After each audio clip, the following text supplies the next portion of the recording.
Welcome to an in-depth exploration into the magnificent civilization that shaped the course of human history.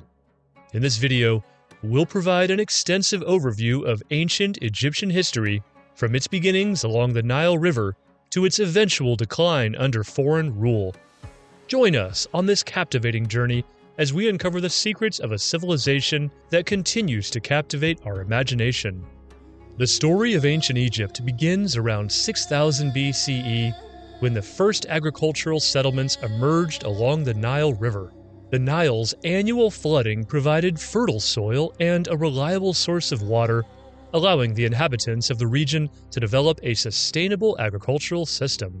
Over time, these early settlements grew in size and complexity, laying the foundation for the emergence of ancient Egypt as a unified civilization. During this time, the people of the Nile Valley cultivated wheat, barley, and other crops. They also domesticated animals such as cattle, sheep, and goats, which provided valuable resources like meat, milk, and wool.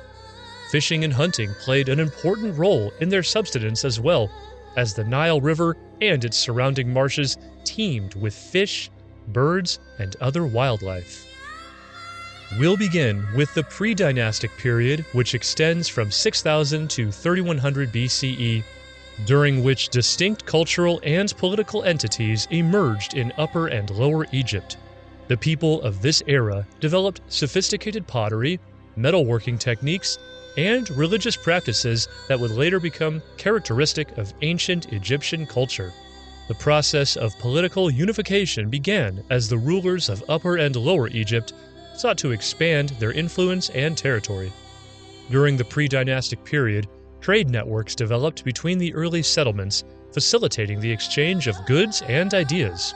These networks extended beyond Egypt's borders, linking the Nile Valley with other regions of the Near East and the Mediterranean. Trade played a crucial role in the emergence of social hierarchies as the control of valuable resources led to the rise of powerful elites. Religion also began to take shape during this time, with the worship of various local gods, such as the falcon god Horus in Upper Egypt and the cow goddess Bat in Lower Egypt. The belief in an afterlife began to emerge with the construction of simple tombs for the deceased and the inclusion of grave goods to accompany the dead into the afterlife. The unification of Upper and Lower Egypt occurred around 3100 BCE under the rule of the first pharaoh Narmer. Narmer's victory over the rival kingdom of Lower Egypt marked the beginning of the early dynastic period and established a centralized government that would endure for millennia.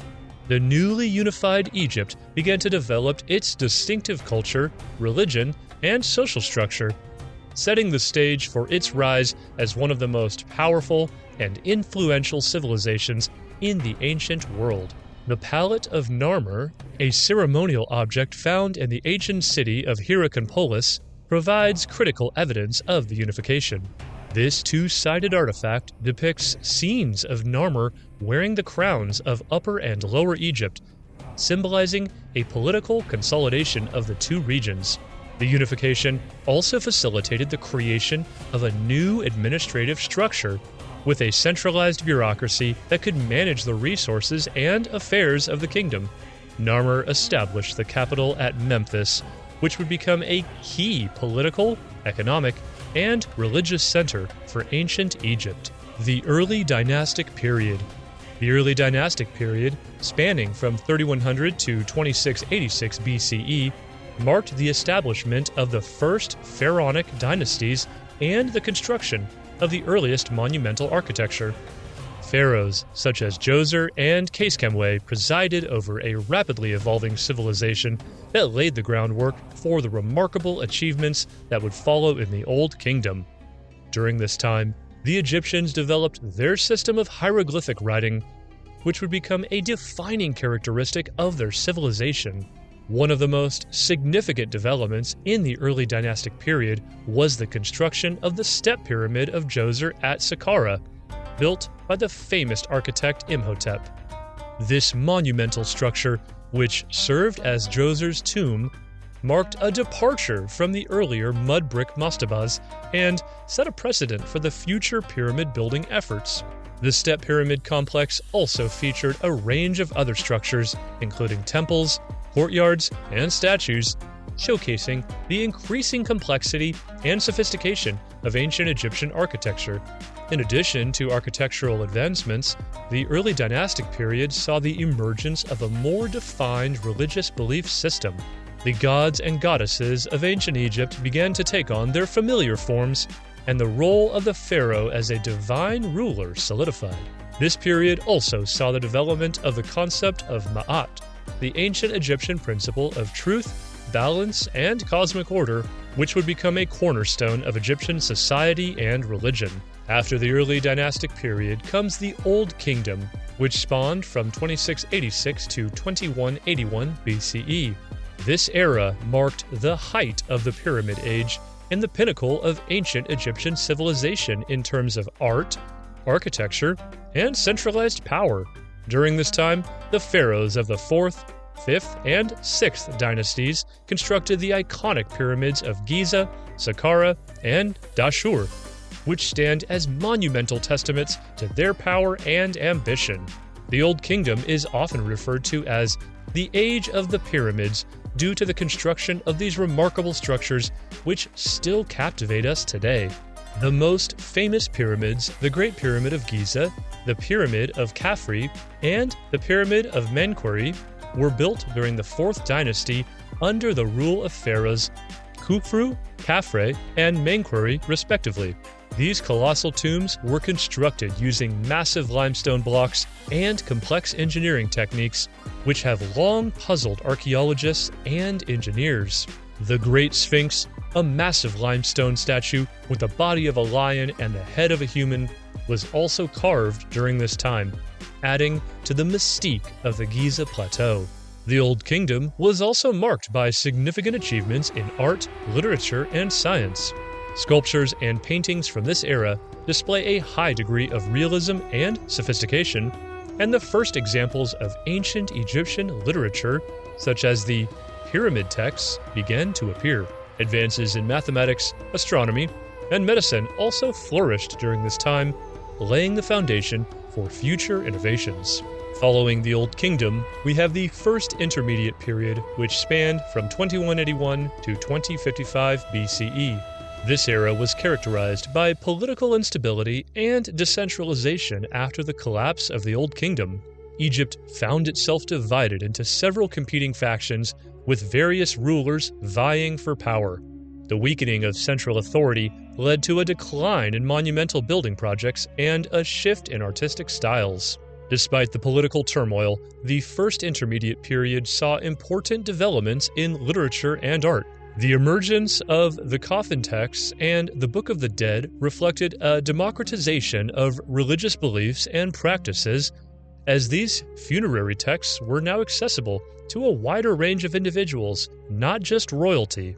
Artistic styles evolved during this time, with artists experimenting with new forms and motifs that broke away from the rigid conventions of the Old Kingdom. The Middle Kingdom, spanning from 2055 to 1650 BCE, marked a period of reunification and cultural renaissance in ancient Egypt. The pharaohs of the 11th and 12th dynasties, such as Mentuhotep II and Senusret III, re-established centralized control and embarked on ambitious building projects, including the construction of the first Middle Kingdom pyramids and temples. The Middle Kingdom is often considered the classical age of ancient Egyptian literature, art, and culture. During the Middle Kingdom, literature flourished, and many well-known ancient Egyptian texts, such as the Tale of Sinuhe and the Story of the Shipwrecked Sailor, were written. The period also saw the development of a more naturalistic and expressive artistic style, with sculptures and paintings displaying a greater range of emotions and individuality.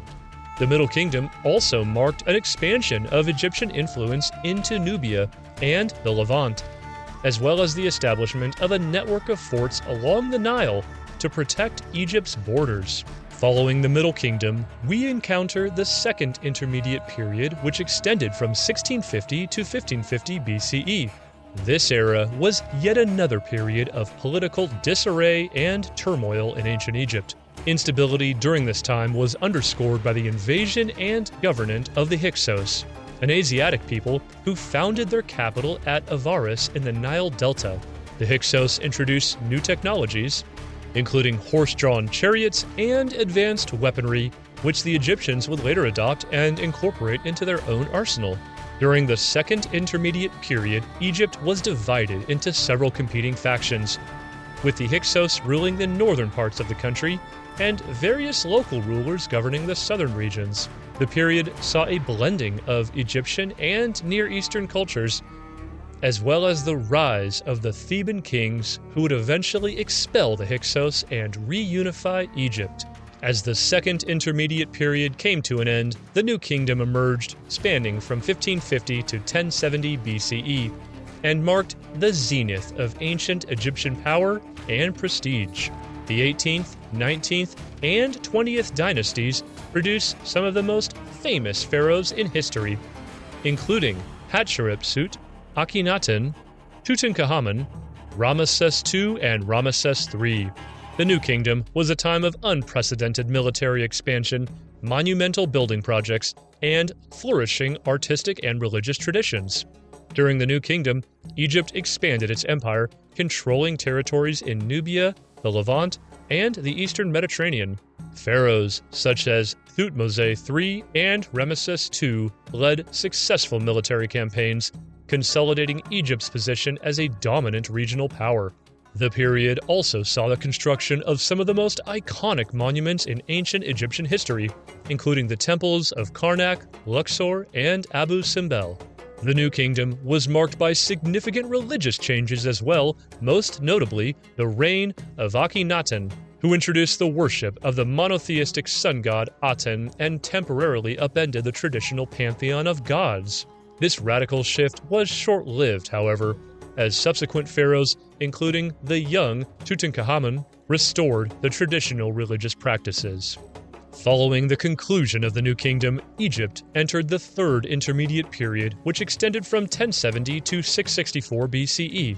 This era saw Egypt once again grappling with political disintegration and a decline in power. The weakening of central authority led to the country's division among various competing groups such as the Libyans, Nubians, and Assyrians. During this time, a prominent priestly class emerged, challenging the pharaoh's dominance and frequently exercising substantial power of their own.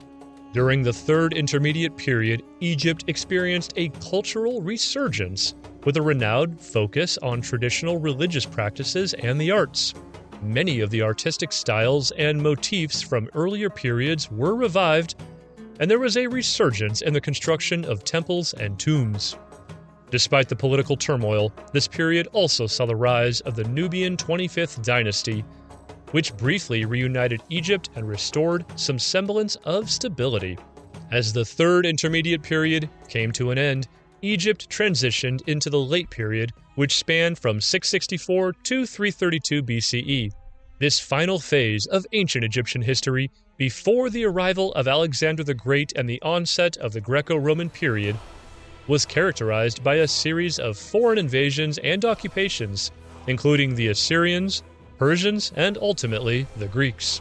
Despite the political upheaval, the Late Period also witnessed a renewed interest in preserving and restoring ancient Egyptian culture, particularly during the reign of the native Egyptian 26th dynasty. The Late Period witnessed a continued blending of Egyptian and foreign cultures, as well as the production of impressive works of art and monumental architecture. The colossal statue of Ramesses II at Memphis and the Temple of Isis at Philae are just a few examples of the architectural achievements of this time. This era also saw the development of new religious practices and the incorporation of foreign gods into the Egyptian pantheon. The fall of ancient Egypt. As the Late Period unfolded, Egypt continued to grapple with political instability and a decline in power. However, this era also saw remarkable cultural achievements and a steadfast commitment to preserving the legacy of ancient Egypt. With the arrival of Alexander the Great in 332 BCE, the stage was set for the conquest of Egypt and the establishment of the Greco-Roman period. Alexander's forces defeated the Persian-ruled Egypt and founded the city of Alexandria, marking the beginning of a new chapter in the nation's history. The Greco-Roman period, lasting from 332 BCE to 30 BCE, saw the continuation of many ancient Egyptian cultural practices, as well as the introduction of new customs and traditions from Greece and Rome. However, Egypt's political power and influence steadily declined during this time. By the Roman conquest in 30 BCE, the once mighty civilization had become a shadow of its former self, setting the stage for the end of ancient Egypt as an independent political entity. The lasting impact of ancient Egyptian culture would continue to captivate and inspire future generations, leaving an indelible mark on human history.